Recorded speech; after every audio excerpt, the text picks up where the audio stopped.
All right, we're back. So for the review tonight, this game gets its own board. Now some will think it's because I wanted to get a Nordiques, the Colorado Avalanche Nordiques with a Wild Wing logo up there. Now that a subscriber sent the Wild Wing magnet, which is fantastic. You're gonna think Shannon's just using that as an excuse to have its own board. Damn rights I am. All right, so that out of the way, let's start things off with Colorado and Anaheim, and then the other four games are on the board behind this. So the Ducks started off well in this game, and honestly, they played well at points. Just Colorado is pretty darn good. The shots were only 1-0 at 5 minutes, and that was in favor of Anaheim. But at 7:46, Burakovsky scores from Nichushkin, and that's where things start to go south if you're a Ducks fan. Delorier then had a fight with O'Brien, so rumors that Delorier was on his way to town are still there. There's still discussions happening. It could happen tonight. It could happen tomorrow. Again, if that's his final fight as a member of the Ducks, not too shabby. The Avs picked it up after a slow start. The shots were 10-4 in their favor with 7.5 minutes left. So yeah, once they got woken up, there was a lot of work to be done by Gibson. Very few whistles, fast period of hockey. There was a smart poke check late by Gibson. He then made a save, which drew a crowd shortly thereafter. Johansson was tested late and pretty good for a number 3 so far. So we know Dubnyk's coming in, right? So you've got Grubauer, Dubnyk, and Johansson would be the number 3. He did pretty well for number 3 against Anaheim this weekend. I'm just saying. Now I can't prove that Colorado's showcasing him, but if Ottawa's showcasing Forsberg, maybe. So you go to the second, early power play for the Ducks. Silverberg tipped a shot, and that was saved. The power play's killed off. The Avs press, they draw a power play. Saad was almost able to bury one, not quite. The Ducks cleared out, but then we get a 5-on-3 for 1 minute and 2 seconds, and you do not give Colorado a 5-on-3 or they will score. It's Landeskog scoring that from McKinnon and Rantanen at 6:35. So for McKinnon, that's a 9-game point scoring streak, which is the longest currently in the National Hockey League. Nichushkin then had a rush chance. There was a post for Rantanen. From behind the goal line, it looked like he was trying to bank it in off John Gibson. Just couldn't quite get that one in there. Kadri had a chance that was saved. Gibson with a glove save on Burakovsky, who was going for his second of the game. Getzlaf then had a break, or kind of had a break. But Cale Makar with his speed came back and overcame whatever Getzlaf had and defended it quite well. The Avs get a power play. Gibson denied McKinnon. We then get 2 minutes of 4-on-4. Hakanpää in the last minute defended a 2-on-1 for the Avs. We go to the third period. It's 2-0. And again, Ducks are just overmatched in this, right? Johansson continued owning the Ducks. Shots were 2-2 at 3 minutes. Remember, he got the shutout the last time these two teams played each other a couple days back. The Avs were trapping early. Jones had a chance that was covered by Johansson. Raquel then gets one to the net. Makar had a chance the other way after that. So Raquel in the lineup, he had some opportunities. Nice to see, but he doesn't get on the scoreboard tonight. Shots were actually 5-2 for the Ducks at 7 minutes. Again, the Avs were kind of, trapping it out and trying to keep those shots to the outside. The Ducks get a power play. I felt they had to score, and you could see they had some urgency in their game as well. They played well on it, just couldn't get that goal. Scrummy at the Ducks net, and after that we get 2 minutes of 4-on-4. Drysdale would score. He scores from Terry and Carrick at 12:37. It deflects in off Makar.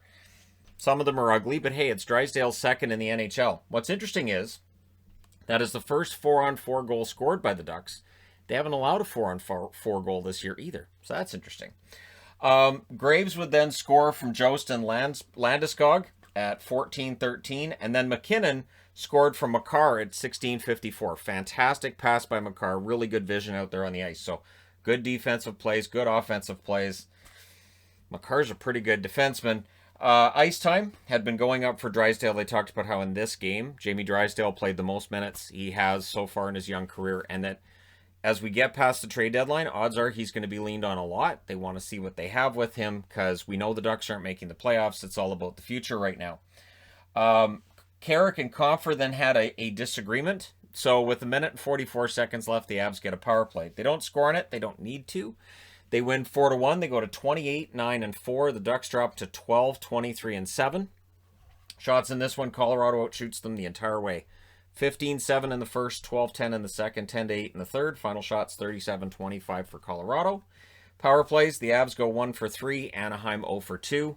Johansson 24 saves on 25 shots, and Gibson 33 saves on 37 shots. So, yeah, Gibson did the best that he could, but the Avs are again, a pretty good team right now, and they look good tonight.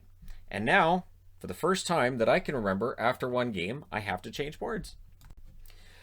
All right, so got creative with which magnets I used for the review tonight. So, and yes, there's a team that's in distress. And I had thought, it should be 9 for distress, but there's another reason why that's in distress. It's not just the score tonight.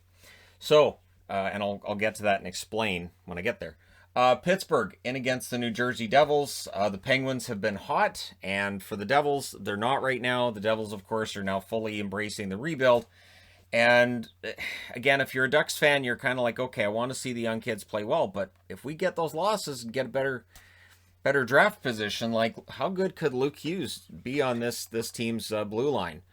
And that's kind of where we're at right now. Or Max Power if they win the lottery, right? Max Power is probably the number one. Anyways, even Beniers would be a nice pickup, right?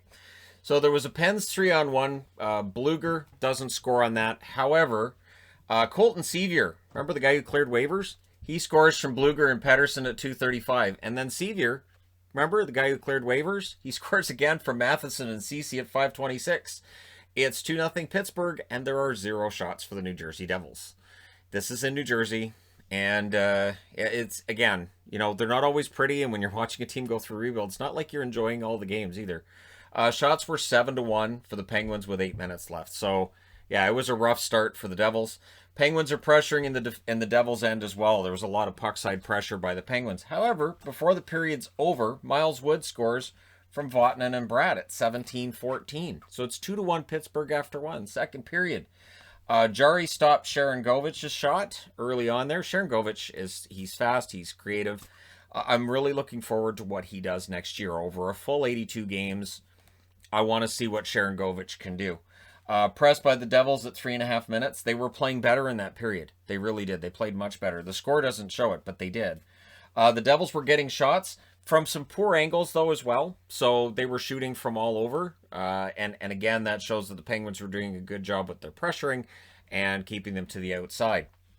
Devils get a power play. It's unsuccessful, but with 4.5 minutes left in the second period, they were out shooting the Penguins 13-3.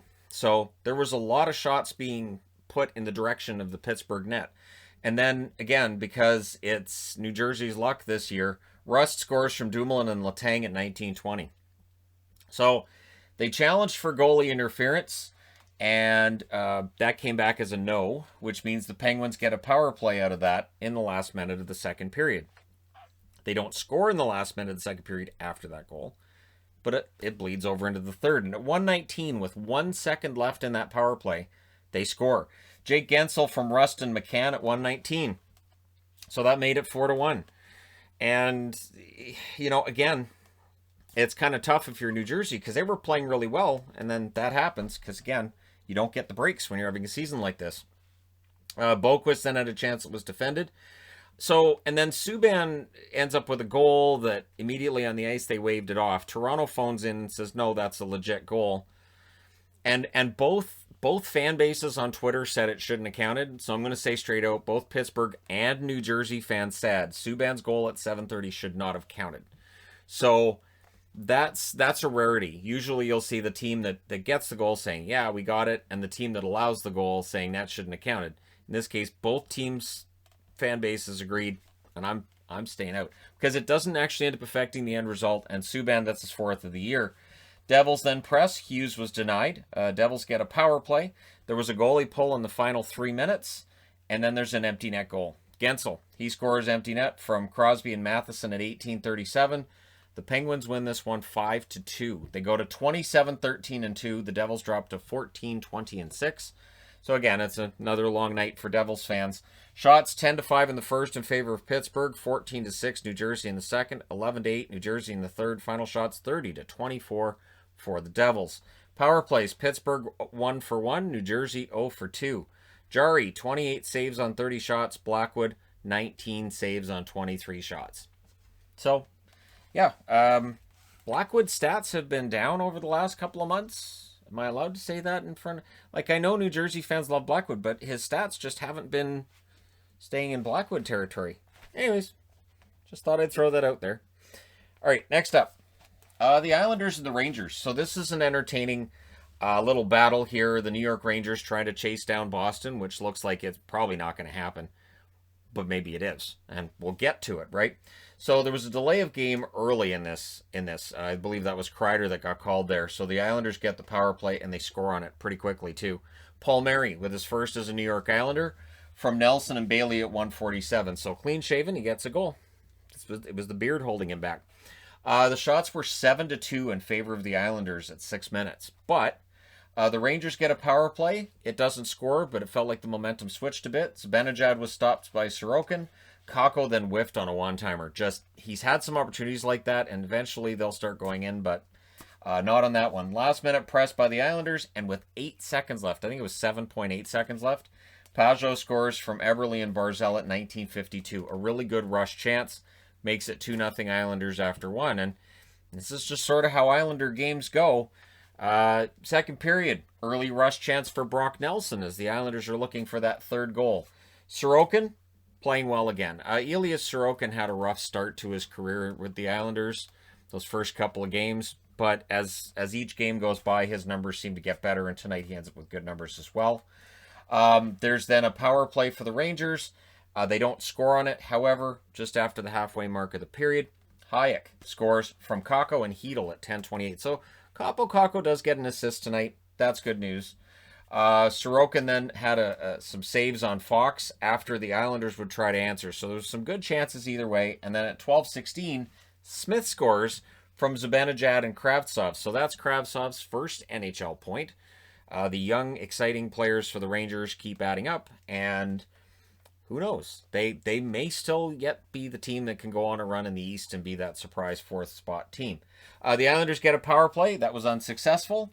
And there were chances late in that period for the Islanders' fourth line. I've talked before about how much I like the Islanders' fourth line, and it's still there. Third period, early chances for the Rangers. Martin had a chance. Trouba deflects that out. There was then a power play for the Rangers. Kreider would miss one high. The Islanders get a power play. There was then a shorthanded poke check by Buchnevich. And, they killed that one off. So, the Rangers, also what was notable in that third period was their takeaways. I personally saw there were a lot of takeaways going on for the Rangers. The Islanders, who were very good with the puck, the Rangers were challenging them. They were going into the lane. They were breaking it up. There was one for Keandre Miller where he just jumped right in the middle and grabbed it.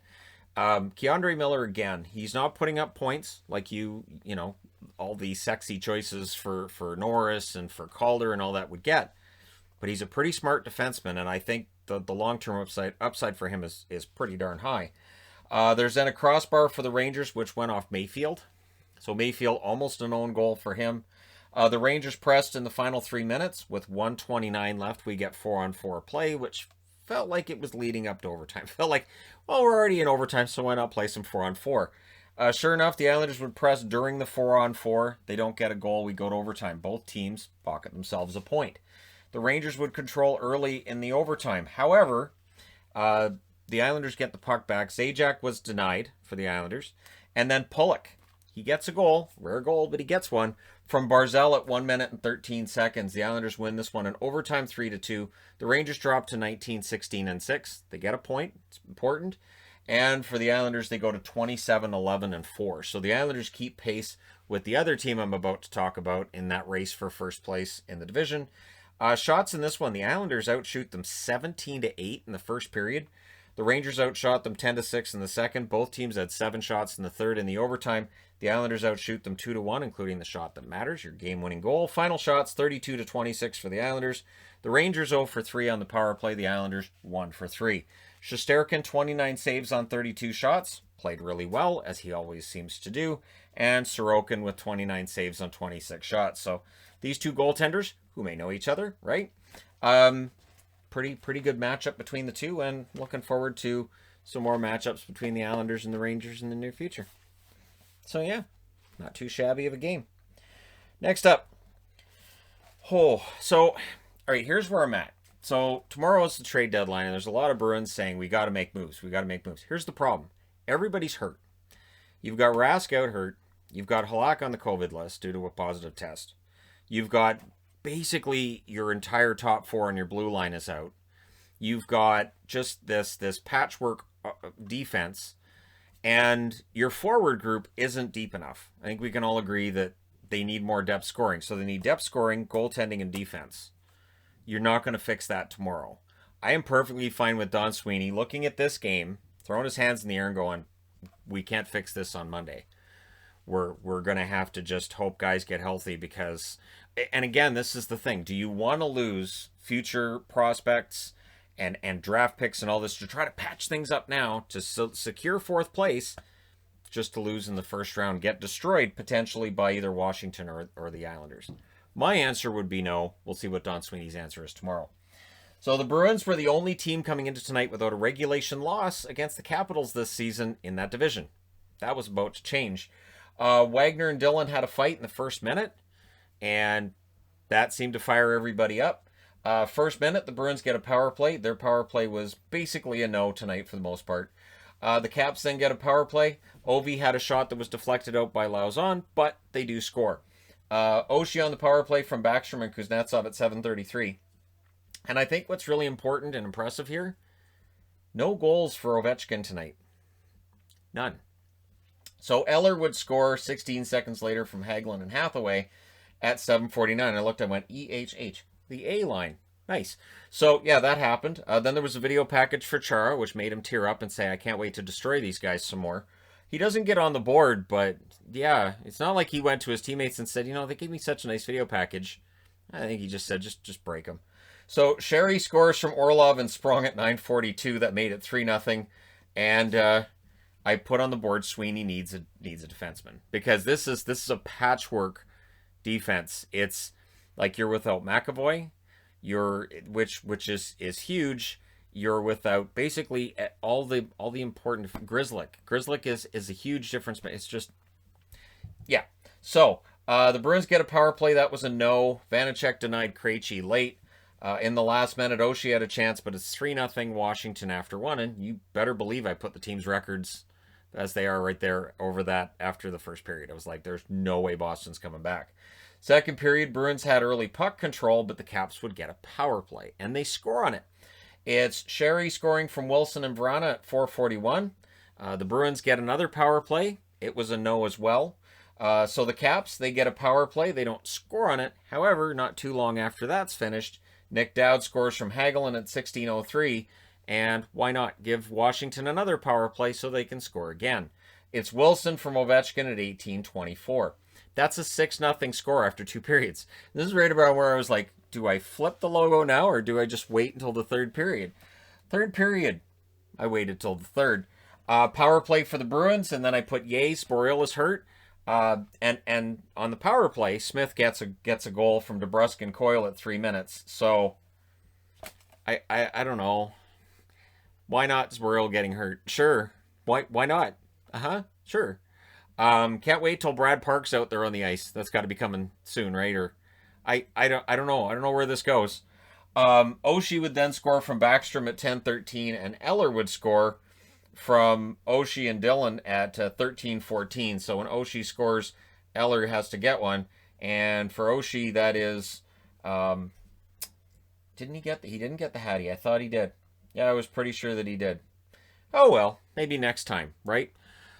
Okay, so Oshie with 2, Eller with 2, Sherry with 2, and Dowd and Wilson both had 1. There you go. All right, 8-1 in favor of the Caps. They go to 27-11-4, keeping pace with the Islanders. Boston drops to 21-12-6, and this is upside down in distress because not just for the loss, but because this is a team that is just decimated with injuries, and it's possible this is going to go on for a while. The shots in this one actually favor Boston. Washington outshot them 9-7 in the first. Boston outshoots them 16-14 in the second and 12-10 in the third. Final shots 35-33 for Boston. Washington 3 for 6 on the power play. Boston 1 for 4. Vanacek 34 saves on 35 shots, and Vladar, who had a very rough night, and there was no pulling him out of that net either. 25 saves on 33 shots. It's another game where any other season that goalie gets pulled. Tonight, you're in there. We're not putting in Swayman. It's your game. It's your net. Rough night for him. We'll see how quickly one of their other goalies comes back, but it's weird because they're still likely to make it into the playoffs because the Flyers having trouble putting together wins back to back. The Rangers are, I mean, they're not that far back, right? It's something that they may be able to make up depending on what Boston does with games in hand, but yeah, we'll see. Because if they make the playoffs playing like they are right now, whew, yeah. Anyways, Dallas. So Dallas overtime and shootouts are basically the death knell for the Dallas Stars, and I don't know how you fix that. I don't know how you go into the trade deadline going, we need something that can help us in overtime and shootouts. I'm not really sure. I don't think Marek Malik's coming out of retirement to help them with shootouts. I don't think UC Jokinen's coming out of retirement to help them with shootouts. I don't see it. So the Preds press at 4 minutes. However, the puck goes the other way, and Hintz puts it in from Klingberg at 4:56. So Rope Hintz does play the back-to-backs. And, I'm thankful for that. I just hope he's not doing further damage by playing too much. Hudobin was saving when tested at the 8-minute mark. The Predators pressed at 9 minutes as the momentum started to shift. And then they score Ellis from Cunnin at 10:57. And in the second half of that period, the game getting kind of scrappy. Not really a surprise between Nashville and Dallas when that happens. So we go to the second period. Tie game. Early chance for the Predators was saved, but then Trennan scores from Sissons at 2 minutes and 9 seconds. Trennan's one of those guys that I think 2 years from now, maybe 3 years from now, we'll be talking about how he started out as kind of a minor player, but he becomes a pretty good goal scorer. Maybe like Arvidsson level at some point. Grimaldi then had a setup that almost connected. They almost got it to Grimaldi, and that was going to go in the net, so that didn't go in. Power play then for the Stars, that was a no. Power play for the Predators, that was a no. The Stars get another power play. Every single time, I'm watching the Dallas feed. Every time Dallas gets a power play, they want to talk about how great Dallas's numbers are against the penalty kill of Nashville for the season series. And no matter how much I yell at the TV, that's from the first 2 games. They don't hear me. So you just don't hear me. Because the last game against Nashville, from what I remember, their power play wasn't great either. So yeah, they don't score on it. And then Alexiak scores from Hintz at 18:56, which was good because you had to distract yourself from the fact that Andrej Sekera gets hurt. And it was a nice end-to-end rush by Alexiak. So maybe he's showcasing himself for a trade because there's been rumors about maybe Alexiak being traded by the Stars. I don't want to see him go, but it's possible he does. I mean, he's big as a house and he can skate, and he's developed into a pretty legit top 4 defenseman. So I can understand why Dallas would at least look at the market for him. So we go to the third period, still tied at 2. There's 1-1 after 1, 2-2 after 2. Third period, early saves by Saros. Faxa had a shot that hit Saros in the shoulder, deflects over. Sekera, they announced at that point, wouldn't return, so Dallas loses a defenseman because, sure, another defenseman out in another game. Of course, this really is a war of attrition this year. Whichever team wins the Stanley Cup, just fantastic. Maybe give them medals instead of just cup rings. Robertson fired one high. The Stars pressed. First half was pretty darn good for the Stars. And it was a fast period. There were few whistles in that third period either, as if they were rushing towards after 60 minutes. 5:23 left. The Stars get a power play. Their power play had no shots in the first 2 opportunities. This third power play, it had some shots. It didn't get a goal, though. But yes, they kept talking about, this is a deadly power play against Nashville. It's not anymore. It just isn't. Last minute chance for Howla, and then Yossi was denied with about 20 seconds left. So we go to overtime. Stars controlled early, and then they iced it. In fact, both teams iced the puck in overtime. How often do we see that where teams are icing the puck back and forth? These teams were gassed in overtime. This was weird.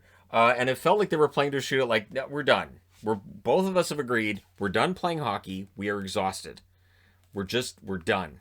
And we may see some hockey like this as the schedule's just squashed for so many teams, and they're just spent when you get to that 65 minutes.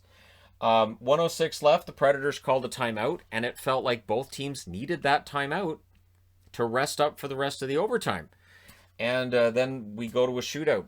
And in the shootout, Johansson ends up getting the winner because in shootouts coming into tonight, Nashville 4-0, Dallas 1-5. So with that shootout result, Nashville's now 5-0, and Dallas is 1-6. So if you want to talk about why Dallas is outside of the playoffs and Nashville's in, Nashville in extra time is 8-1. Dallas is 2-11 after 60 minutes in a game. They are 15, 14, and 11. The reason they're not a playoff team is because they lose games in overtime and shootouts. That's why they have a good goal differential, because when they win in regulation. They don't win after regulation. So Nashville goes to 23, 19, and 1. They gain a point on Dallas. Dallas is at 41 points, and Nashville's now at 47. And somewhere Chicago fans went, seriously, it's a 3-point game. Of course it is, because it's Nashville and Dallas. This is what they do. They go to extra time, and then Nashville wins. I think that was the third shootout win for Nashville against Dallas this season. So there you go. Let me know your thoughts in the comment section below as always. Don't forget to hit like and subscribe if you're browsing your way through you just happened upon this video. Thank you guys so much for watching. I'll talk to you again soon.